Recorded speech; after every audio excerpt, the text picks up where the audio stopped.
Welcome to CS Week 311 Synergy Group, our spring meeting sneak preview. We're glad that you've joined us this morning. I want to recognize our research partner, the ICMA, and we thank them for all that they do with us, and we're glad that they're a partner with us. Again, this is the spring meeting sneak preview, and we are glad that you've taken time out of your day to be with us. Next slide, please. Our next slide, we have our list of our distinguished panelists. This group are people that love 311 and bring you the information that you're looking for. And they have great insights and a lot to tell you about. And so we're glad that they are a part of this. I want to recognize Tiffany Blair with Oracle. We want to thank Oracle for their sponsorship and for all that they do with 311. And we're glad to have Tiffany on our webinar today. I am John Field, and I'm your moderator today. And so we're excited that we're able to show you a peek of what you'll see in the next few weeks at 311, the Synergy Group at CS Week at the conference. Next slide, please. You ask, what is 311? 311 is an industry networking group where we share information, we share education, and of course, we have fun. And so we're open to all municipalities with an interest in 311. We want to ask you to go online and register now and go ahead and sign up for 311. We would love to see you and have you a part of our group. Our 2014 chairperson is Esther Tenenbaum. She's the division manager of the city of Albuquerque. And so Esther has been very instrumental in bringing this group together for this year. And we have, along with the panelists that will be speaking, they've all had a lot of hands in and have brought this together. So it's going to be a great event. Next slide, please. The 311 Synergy Group invites you to join us at the annual meeting. It's May 4th through the 6th at the Henry B. Gonzalez Convention Center in San Antonio, Texas. You'll be joining us at CS Week. CS Week will have 3 full days packed with discussions and information exchange. The lineup is just cram-packed full of great information, and I'll encourage you to come. You can always find us on the LinkedIn page under 311 Synergy Group.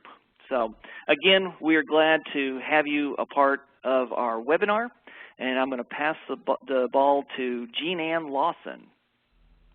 Thank you, John. I want to tell you a little bit about the 311 Synergy Group's Award of Excellence. This is actually the 2nd year that we have done this award.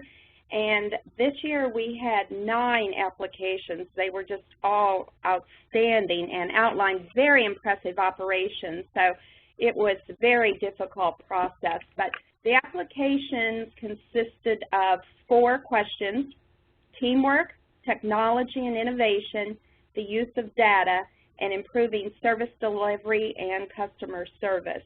So all of the applications had to address those questions, and they were submitted to our committee. We had 5 members on our committee, and we each read through all of the applications, and we scored those. It was very close. There wasn't but a few points difference between all of them, and so the winner is still top secret, so I can't reveal that. But we will have a presentation from the winning city at the conference, and I think you will find that very interesting and very impressive. So that'll be something to really look forward to. And if there's any questions, just let us know. And I think next we're going to hear more about the city of San Antonio from Paula. Hi, this is Janice Quintana. I'm going to introduce Paula, but quickly I just wanted to thank the steering committee and the team that's planning the conference. So that's myself, and I'm the director of 311 in Charlotte, North Carolina. Also, Cheryl Jones from Dallas, Gil Mesa from Arlington, Texas, Paula Stahlcup from San Antonio, Texas, Rosetta Liu from Philadelphia, Renee Graham from Columbia, and Stacy Palmer also from Charlotte, North Carolina. So San Antonio is a fabulous city, but there's no better way to know what great things to do in San Antonio than to hear it from someone who lives there. We're very fortunate this year that we have Paula with us. She's going to be the hostess with the mostest. So go ahead, Paula. Well, I'll try to meet up to those expectations. Thanks, Janice. It's been fun participating on the conference planning. I'm fairly new to the 311 scene, if you will, not new to local government, but certainly new to the 311 scene and, of course, learning something every day. So I appreciate the opportunity to be on the conference planning committee as well as the opportunity to be on the webinar this morning to talk a little bit about San Antonio and why come to San Antonio if you don't already know. So again, good morning to all. I serve as the Assistant Director in our Communications and Public Affairs Department, which actually oversees our 311 call center. So I'm not going to do the top 10 like David Letterman, but I'll do a little bit of almost to 10, I should say. So of course we have the Alamo, and it is the #1 visited destination in the state of Texas. And right behind it, I'm sure everyone has seen the Riverwalk photos, often the #2 or the #3 visited destination in the state. And over the years, we've actually had a lot of investment in our Riverwalk, not only in the historic Bend, but also in expanding the Riverwalk both north up toward the zoo, not quite there yet, but south, connecting all of our missions. And we actually have 5 missions here in San Antonio that are all beautiful historic facilities and still very active missions. So with that connectivity and Riverwalk pedestrian walkway, you will have no excuse not to get in some wellness activity while you're here. I think wellness is kind of an overall theme in a lot of places. So you will definitely have an opportunity to take a walk or a stroll down for a couple of miles on the Riverwalk, along with many other people in San Antonio who enjoy our Riverwalk. And speaking of our missions, I mentioned we have 5.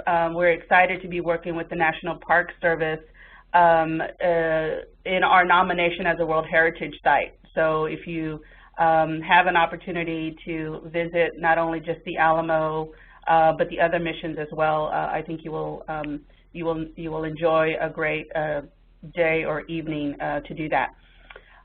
Of course, another reason to visit our city is, of course, our authentic culture that you'll find in San Antonio.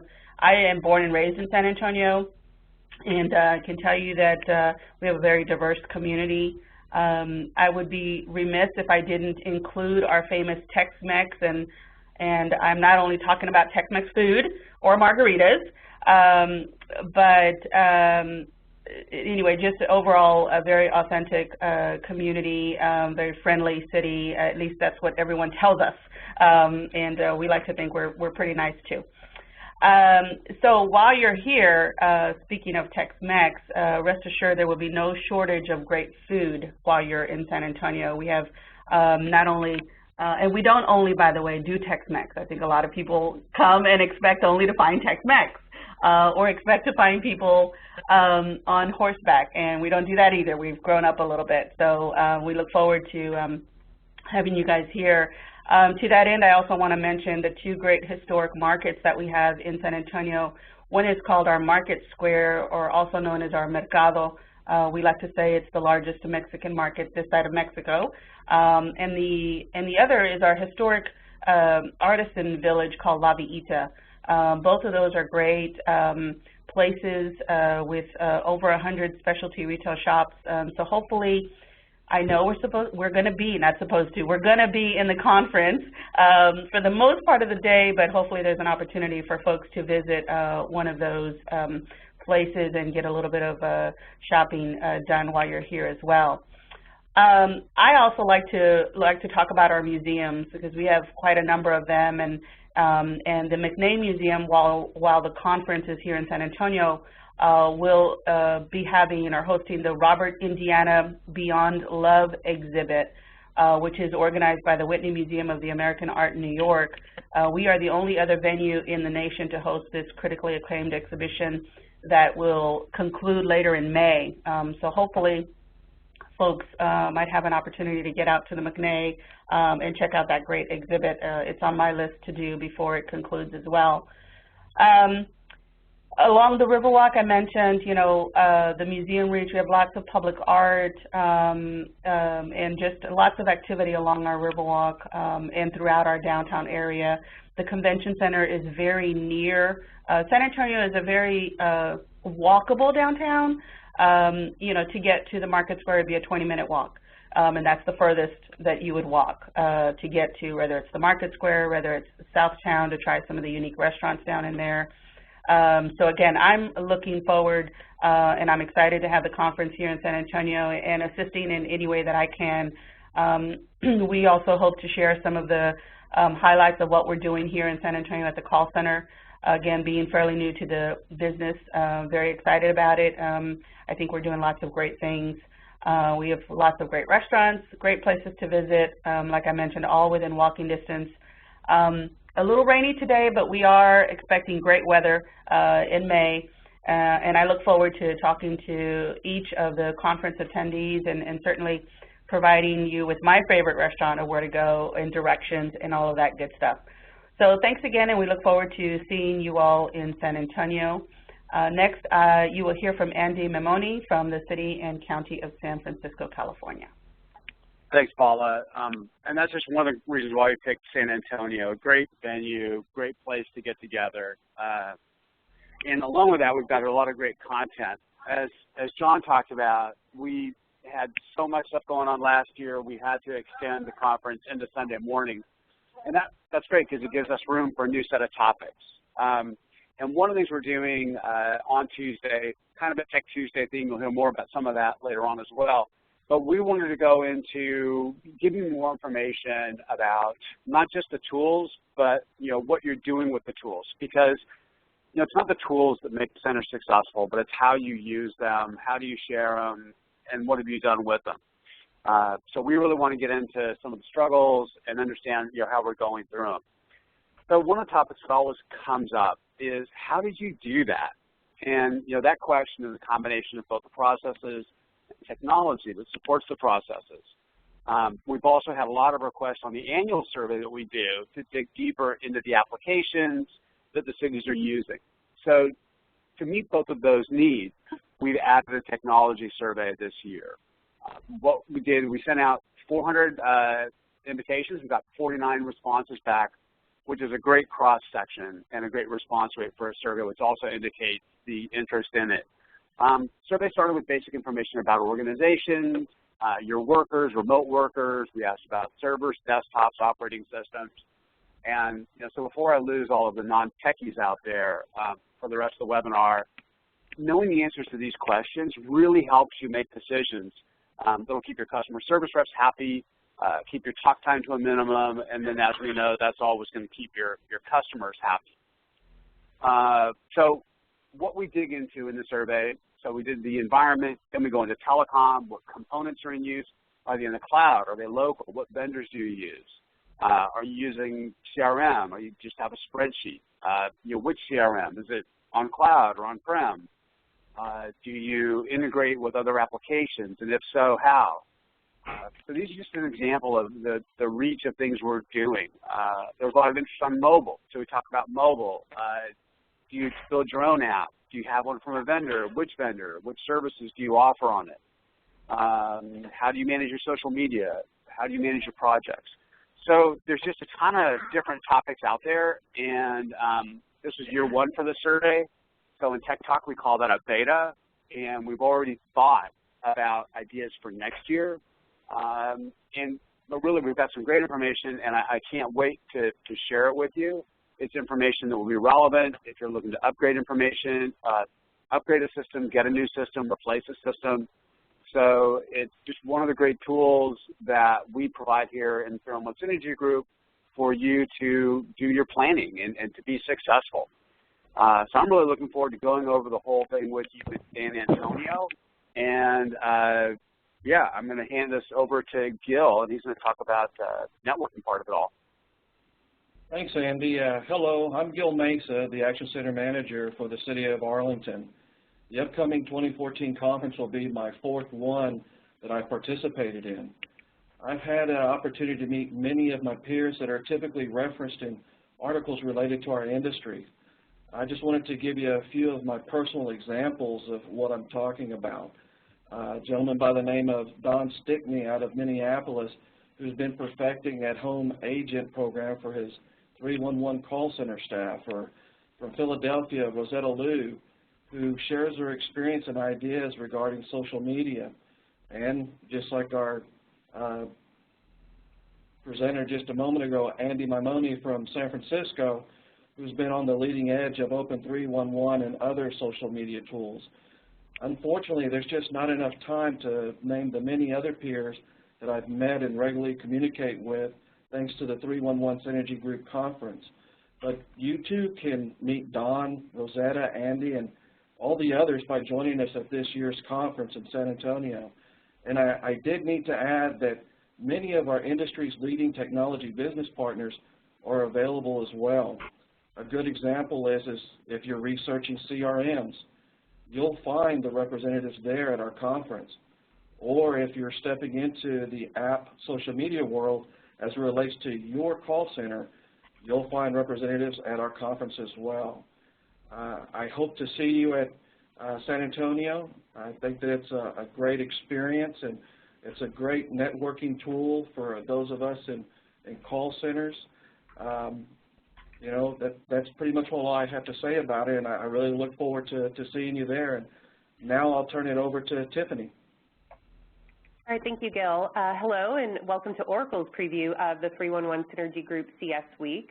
We are very happy to serve as a Diamond sponsor and really look forward to meeting and sharing ideas with yourselves, the leaders of the 311 community.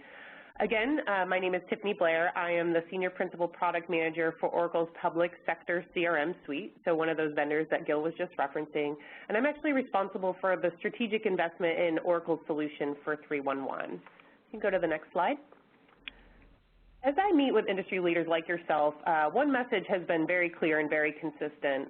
With the advances in technology and service delivery systems in other sectors, the public's expectation of the government has continued to rise, and the government is really feeling the pressure to keep pace with and even exceed those citizen expectations. Going to the next slide.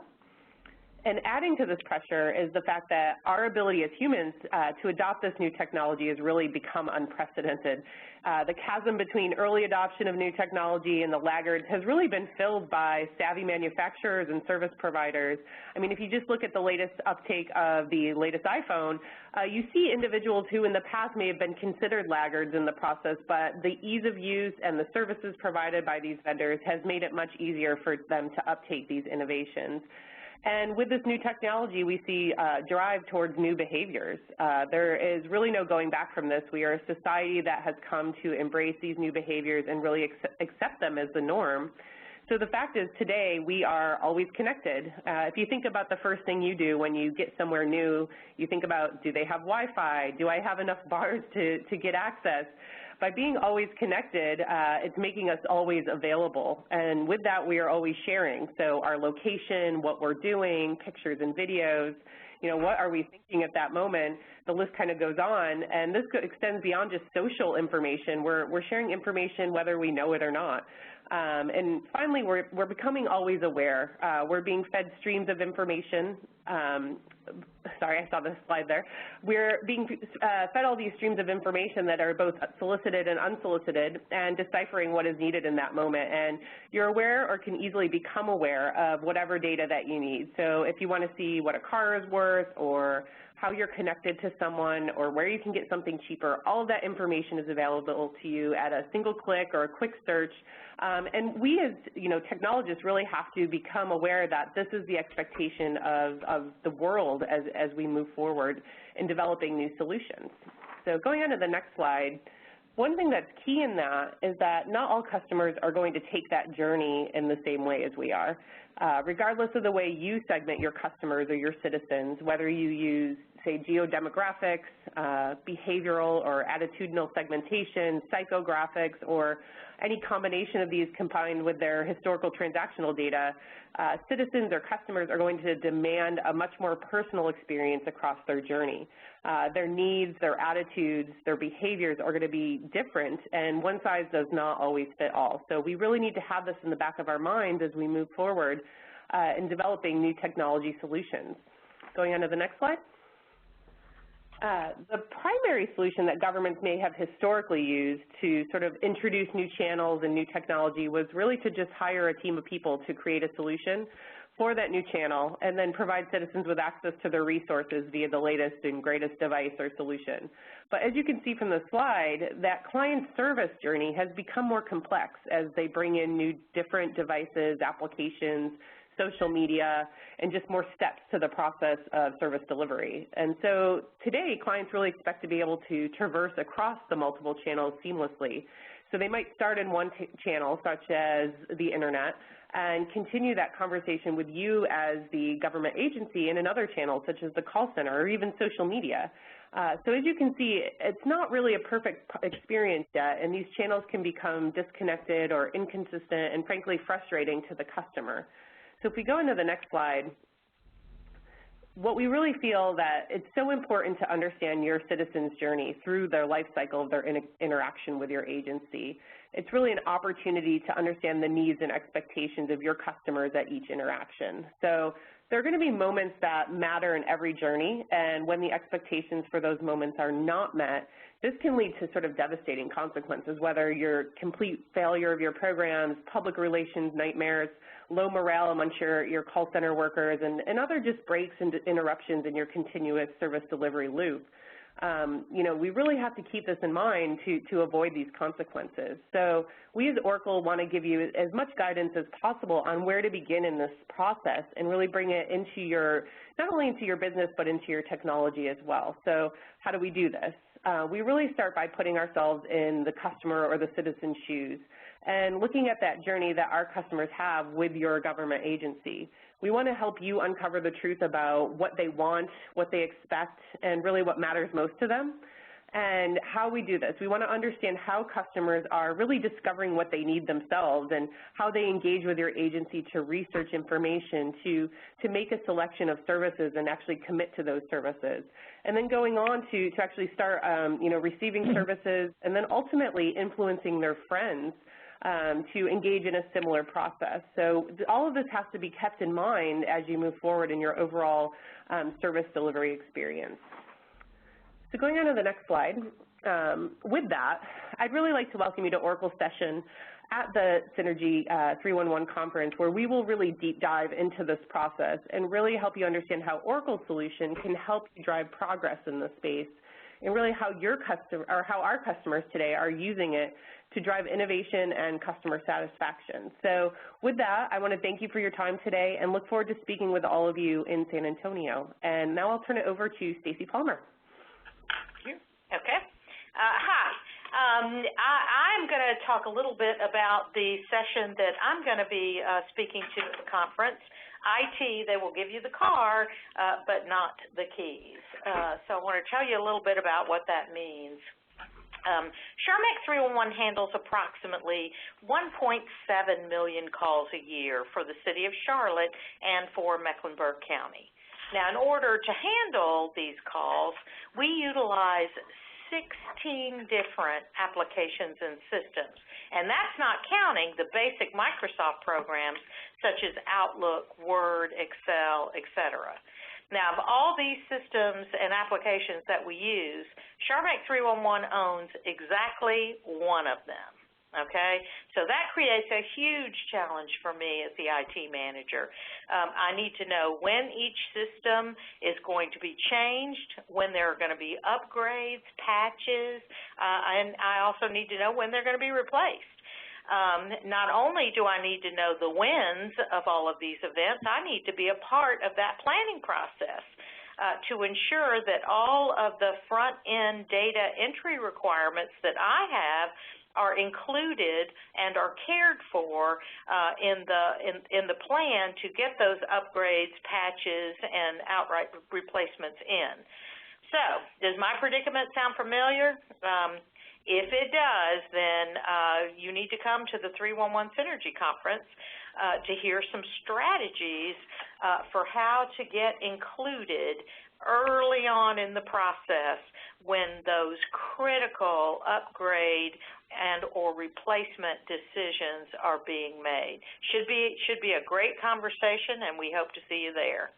So now I'm going to turn it back to Janice.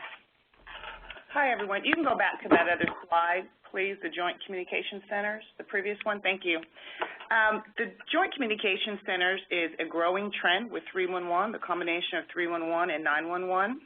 I know firsthand, I was the director of the Office of Unified Communications in Washington, D.C., where 311 and 911 were combined to be one consolidated department. And here at Charlotte, we're in the process of building a joint communication center where we will share space with fire, police, sheriff's office, EMS, Department of Transportation, and that should be built in about 4 years. There are some benefits, pros and cons to this concept. It is a growing trend. So on one of our panels, it will be, it's titled Consolidated 911 and 311 Centers, Are They Really Effective? So come learn from the 311 centers that have been through this transition or going through a similar transition.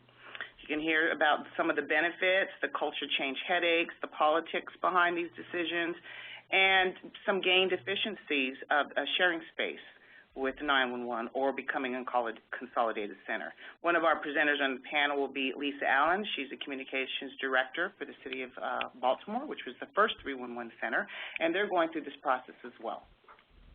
So the next slide is social media, and I think this cartoon says it all. If a tree falls in the forest but you don't hear about it on Facebook, MySpace, YouTube, or Twitter, did it really happen? And there's so many other trends and tools with social media. You could add Pinterest to that, Tumblr, Nextdoor, Instagram. A lot of cities are doing a really great job with this. Some of us are using these tools, engagement tools, really well. Some of us are just getting started. Some of us are just talking about using the tools. But whatever stage you're in, there will be several opportunities to get insight about this emerging trend on a new way to engage with the community. One of them will be learning lounges, where you can hear from your peers that utilize Twitter, Facebook, CRM, YouTube, and mobile apps to engage with their and service their citizens. Another panel that we're going to have is titled When Social Media Falls in Your Lap. You will learn how the City of San Francisco and Washington, D.C. have used these new tools to communicate. And it's also kind of fallen in their lap, and they've had to implement these departments. Some of them have done a really good job with limited resources, but the social media frenzy is so new that we don't really have departments a lot in the government that are just socializing on this and using it. So we have one-person teams. People are starting to create staff to handle all this. Some people are using their call takers to assist. So this would be a great panel to get some tips. We'll also have the Ignite Networking, which is really speed dating with our sponsors, and they'll be able to give you some tips on how to use a CRM or mobile apps and how they're using that with Twitter and with Facebook. So I hope that you will make it to get some great best practices from both of these panels. And right now, I will pass it on to Margaret. Good morning, everyone. My name is Margaret Wright, and I'm with the City of Dallas 311. If your organization is like mine, my bosses are always interested in how we compare to other organizations. Here's your opportunity to find out whether you're leading the pack, you're bringing up the rear, or you're completely blazing your own trail as a lone wolf. This is the 5th year for the 311 Synergy Group Comparative Survey. As Andy said earlier, there was a great deal of interest in pulling out technology questions, so this is, as he mentioned, the first year we've spun off a technology survey, and we're continuing with what we just call the comparative data survey. And I want to give kudos to Don Stickney and his team in Minneapolis for being the pack leader on this for the last 4 years and setting an excellent standard on the survey. I also want to thank this year's survey team of Bobby Almoranto in Virginia Beach, Halima Arias in Norfolk, Neil Evans in Toronto, Katrina Perkins with Cowlitz Public Utility District, Michelle Bertrand with CS Work, and the esteemed Mr. Stickney for their guidance and good work. Excuse me. We had over 40 respondents this year from organizations of all sizes. We added several new questions this year covering topics such as attrition rates, funding sources, quality assurance efforts, social media activity levels, customer service feedback methods. As in previous years, the survey includes a ton of information on contact activity levels, performance metrics, functions supported, number of agents, support staff, cost data, and new initiatives, to name just a few. It's a great source to have when your organization decides to try something new. You can just reach out to your colleagues to get their lessons learned and how things rolled out for them. The data submittal window just closed on Sunday, March 23rd, so the first opportunity you'll have to see the survey results is at the conference in San Antonio. We'll have a panel discussion of the results, trends, fun facts to know and tell. So come join us in San Antonio, and we're going to have a howling good time. We'll see you there. So I'll pass it back to Janice. Thank you. I think this next slide is a great slide to end this sneak peek with it. 311 is more than just a number. When 311 was really implemented in 22 years ago in Baltimore, it was really just about the 3-digit number and answering phones. But our landscape has grown so much, and it just continues to grow. We are considered the front door to City Hall. We have multiple channel customer service centers and hubs. Some people think of us as the pulse of the community. We have expanded, we're continuing to grow, and we're in the community in a lot of different ways than just answering the phone. We will have a panel discussion, and you can come to learn about what other cities are doing, some unique ways that they are working in the community. They have organizations or divisions or groups titled the Neighborhood Liaison Program, Customer Service Leadership Academy, Citizens Engagement Academy, Customer Information Youth Academy, Community Action Teams, Speakers Bureaus. So they've done some really interesting things. A lot of people, a lot of different cities are really doing some unique things other than just answering the phone. It really is mobile 311, and we're really out there in the community. So this should be a very interesting panel. So I hope that you guys are enticed and you're going to jump off this webinar and go and register for this conference and this meeting. We look forward to seeing you in San Antonio. I agree. Janice and group, boy, I tell you, if that doesn't excite you, seeing little glimpses of what we're going to talk about at the CS Week Synergy 311 group meeting, I'm just so excited about this. Once again, want to remind you the annual meeting is May 4th through the 6th. It's the Henry B. Gonzalez Convention Center in San Antonio, Texas. It's in conjunction with CS Week. CS Week is the overall conference, and 311 is going to meet on Sunday, Monday, and Tuesday. So you've got 3 full days packed with discussion and information that we just shared with you. If you have any questions, you can find us on LinkedIn under 311 Synergy Group, and we look forward to seeing each and every one there in May. So this concludes our webinar, and I encourage you to jump on the website at csweek.org and find the 311 link and sign up today for this energy-filled meeting with 311. Thank you and have a great day.